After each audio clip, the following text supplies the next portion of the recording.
Well, hey folks, today I'm going to show you something that happened that I've not heard a lot of people talking about online. In fact, ever, I don't think.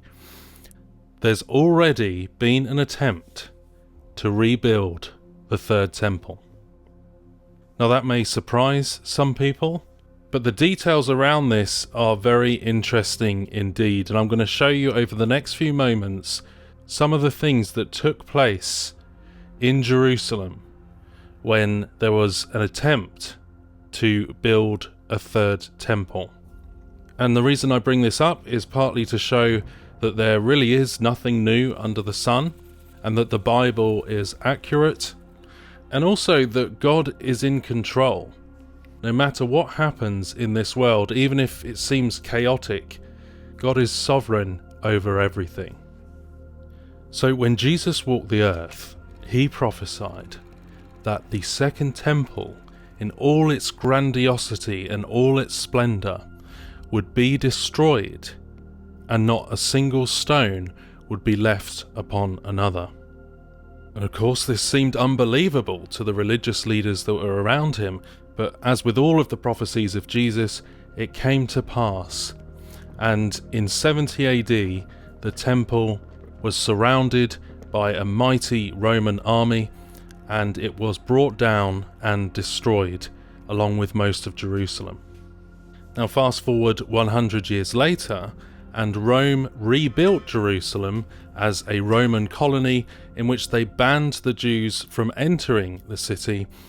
They changed the name to Aelia Capitolina, dedicated to the cult of Jupiter, and as a result, on the Temple Mount, a temple was built in honor and worship of this false deity, Jupiter.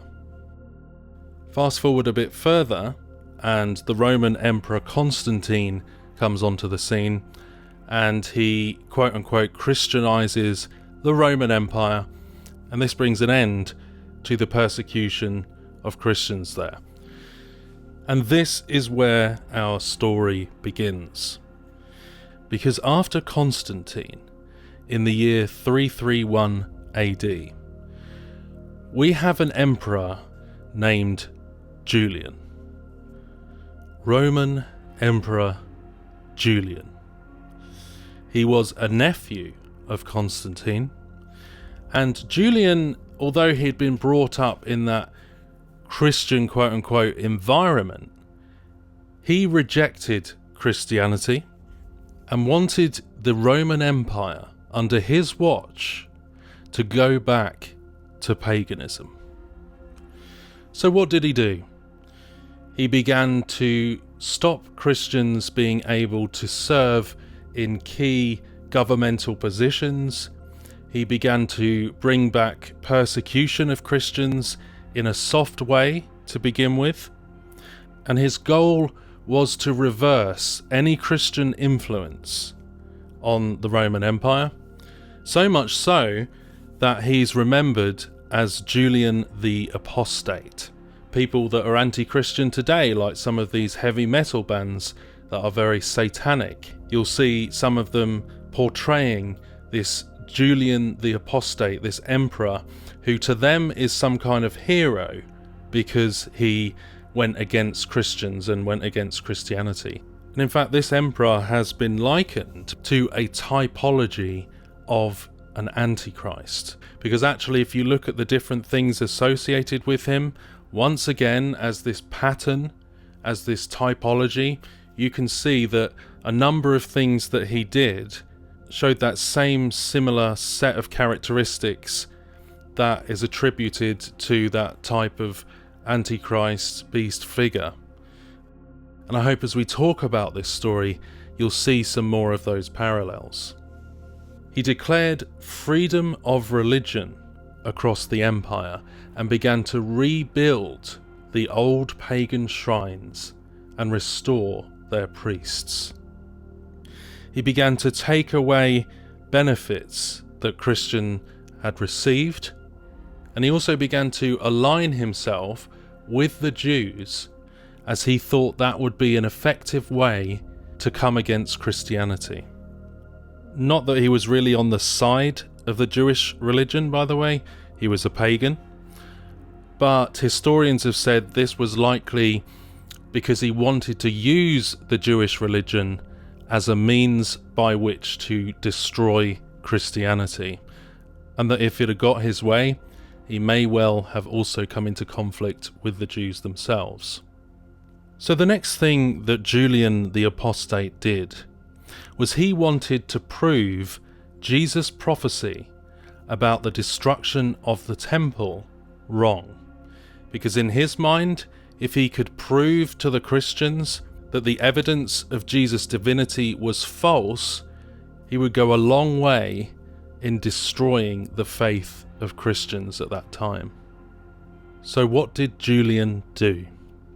He decided, as the Roman emperor, he wanted to build the third temple. So, in the spring of the year 363 AD, Emperor Julian hired a man to oversee the building of the third temple.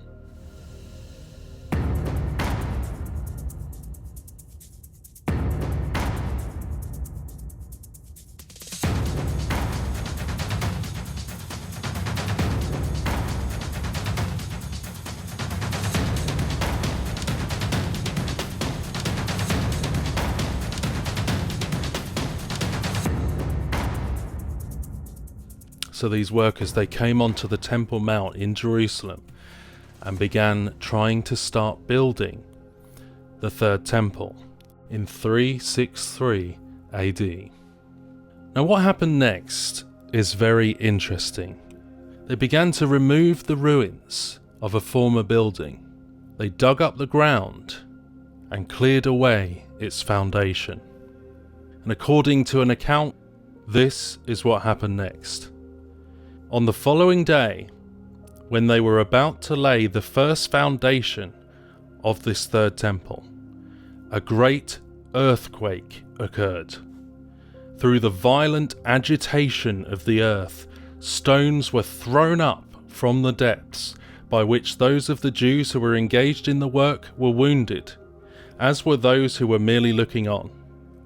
The workmen who survived, again, returned to the task, partly because such was the edict of the emperor, and partly because they were themselves interested in the undertaking. They had scarcely returned to rebuilding the temple when fire burst suddenly from the foundations of the temple and consumed several of the workmen. Here's another one. Ammianus Marcellinus, a historian who was a Roman in the Roman Empire. Terrifying balls of flame kept bursting forth near the foundations of the temple, and made the place inaccessible to the workmen, some of whom were burned to death.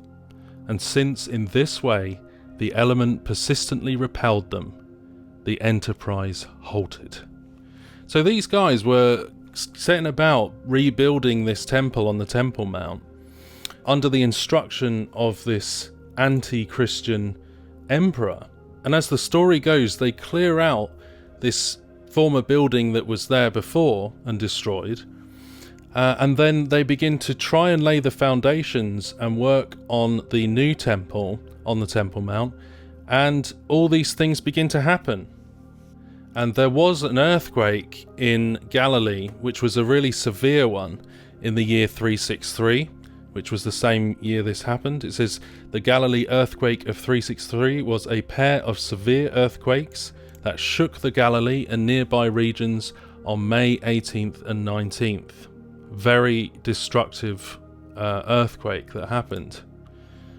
And you can see here these images of this terrifying earthquake that happened in the year 363 in Galilee and its neighbouring regions.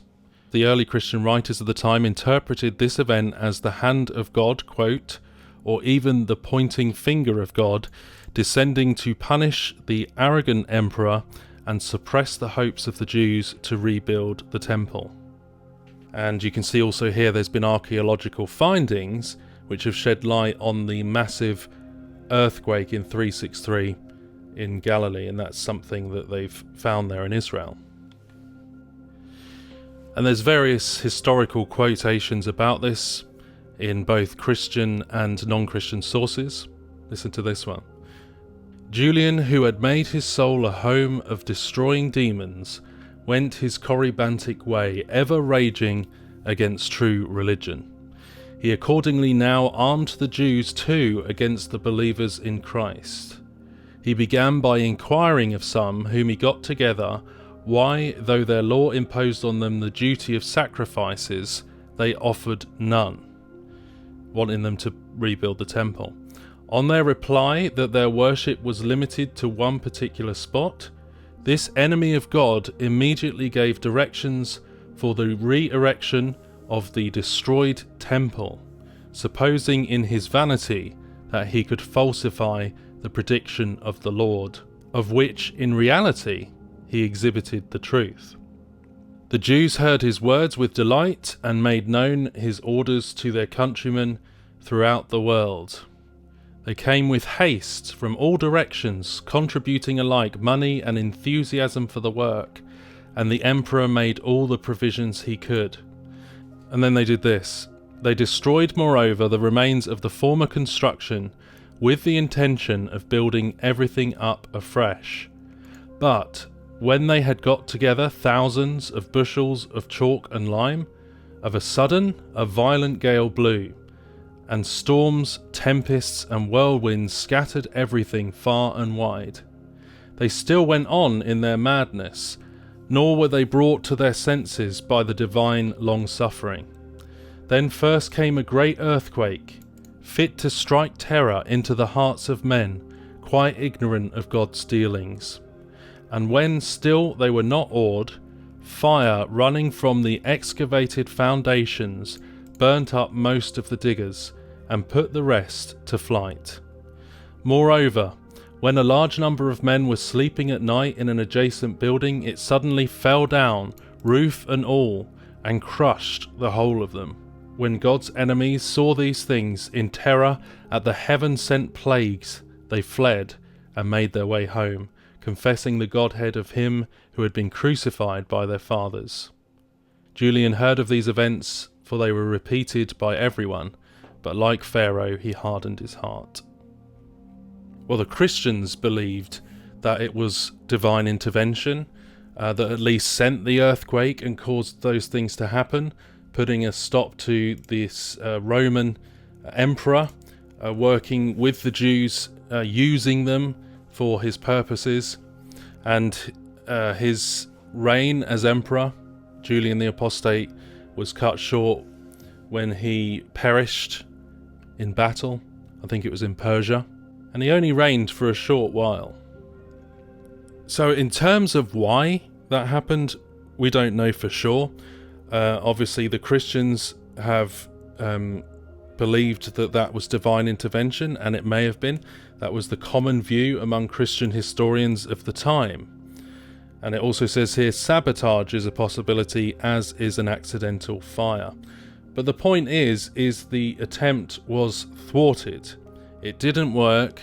And the key thing for me to see here is that you have another typology, essentially, of an antichrist figure who is against Christians, is against Christ, the only other previous attempt to rebuild the third temple.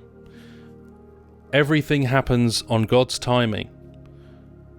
God is sovereign. Only what he allows will happen.